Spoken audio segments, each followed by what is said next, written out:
It's as picture perfect as a college can get. But Sarah Lawrence College, set on this idyllic campus outside New York City, is also a portrait of what college in America has become.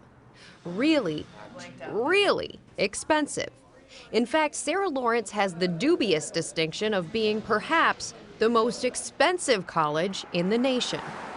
What does it cost to be a student at Sarah Lawrence? The all-in costs for next year will top $60,000. $60,000 for 1 year? For 1 year. University President Karen Lawrence insists her school, which provides an average of $31,000 in financial aid, is worth every penny. 90% of our classes are seminars, with an average of 11 or 12 in those classes. See a lot of masks, a lot of... Those small classes mean lots of faculty, and that costs a lot. You are paying for the attention of the faculty. Their salaries are not inflated, but you need more people. You need more people, and that's where the money goes. Sandy Baum agrees. She's a senior economics fellow at George Washington University in the nation's capital, which at $55,000 a year is pretty pricey too. In other industries, we found ways to produce things using fewer labor hours, using more technology. We haven't really figured out how to do that in education. And so, result? College tuitions have risen at twice the pace of inflation. In fact, they've doubled in just 10 years. Faculty salaries have been pretty stagnant, but their compensation goes up when healthcare costs go up. Higher costs, growing enrollment, it all adds up to a mountain of debt. The nation's total student loan bill now tops outstanding debt on all of our credit cards. $1 trillion and counting.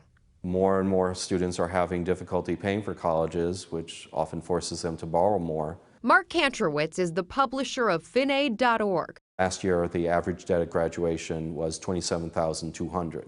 If you throw in the parent loans, it's $34,400. Last month in Washington, students showed up at Sallie Mae, the student loan agency, protesting the higher and higher cost of a higher education.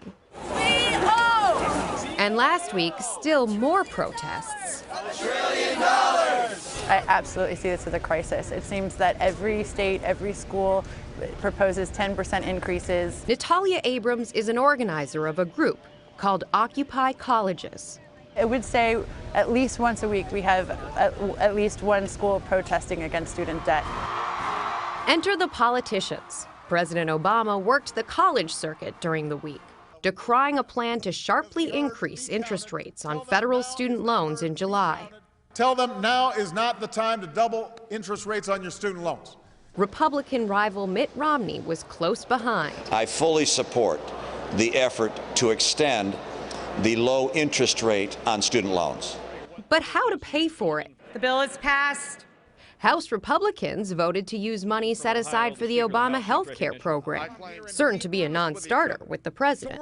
For their part, Democrats proposed closing tax loopholes for oil and gas companies. Now, it's the Senate's problem. What we can do by passing this legislation is make it so that the students who borrow next year will have loans with lower interest rates. But there's still lots of students out there with interest rates that are higher than 3.4%. All this in an economy struggling to create jobs for all these students with all that debt. In Pittsburgh, Shelley Buffone is a recent political science graduate. I think it's been really one of the silent killers of this economy because there's so many people that, would love to buy a house, would love to get a new car, just add to their life in the natural ways that most people do. But because they're really, struggling with so much debt, they're not able to do that. She's part of a program allowing students to work off loan payments by volunteering. It's allowing me to give back to the community and at the same time still maintain my financial responsibilities. And if you thought private college costs had gone up a lot, well, it's nothing compared to many state universities, which educate 80% of the country's students. In California, state university tuitions have increased more than 50% in just 2 years. Sandy Baum says, just follow the money, or lack of it. States are not funding as much of the expense of educating students as they used to.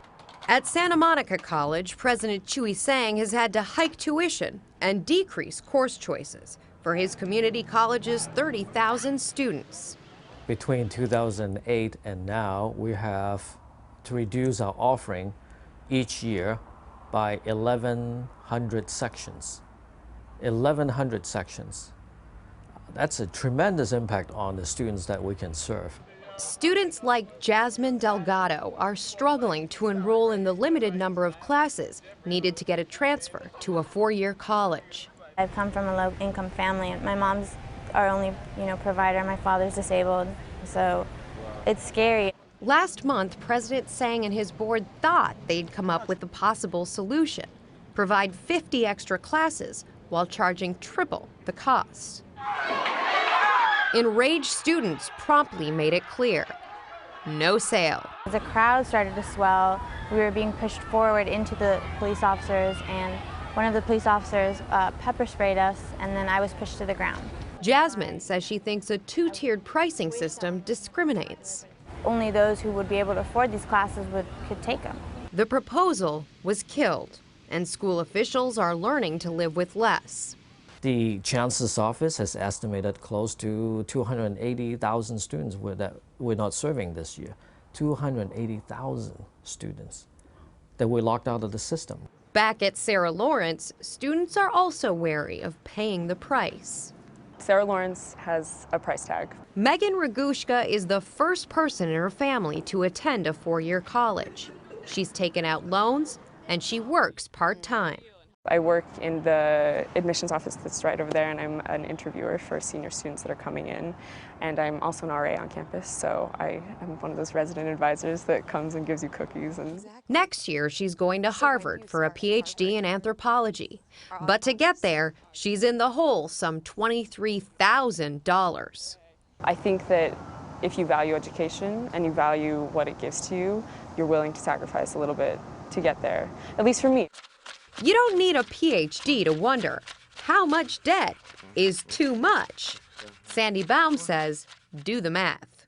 One rule of thumb is think about how much money you're likely to earn in the first few years that you're out of college, and try to keep your debt so it doesn't rise above your annual earnings level. And then the $64,000 question: is it worth it? Over a lifetime, college graduates earn about $1 million more than if you had a high school degree alone. But a college degree is not only about how much money you make, it's about being able to find a job that you love doing. Mark Kantrowitz thinks it all adds up for governments, too. Someone with a college degree pays twice as much in federal income tax as someone with just a high school diploma. People typically work for about 40 years over their lifetime, so they have 1 decade to pay back the government for the cost of the grants, and then 3 decades of pure profit to the federal government. For Megan Ragushka, the question's a no-brainer. Yes, and I would do it again and again and again.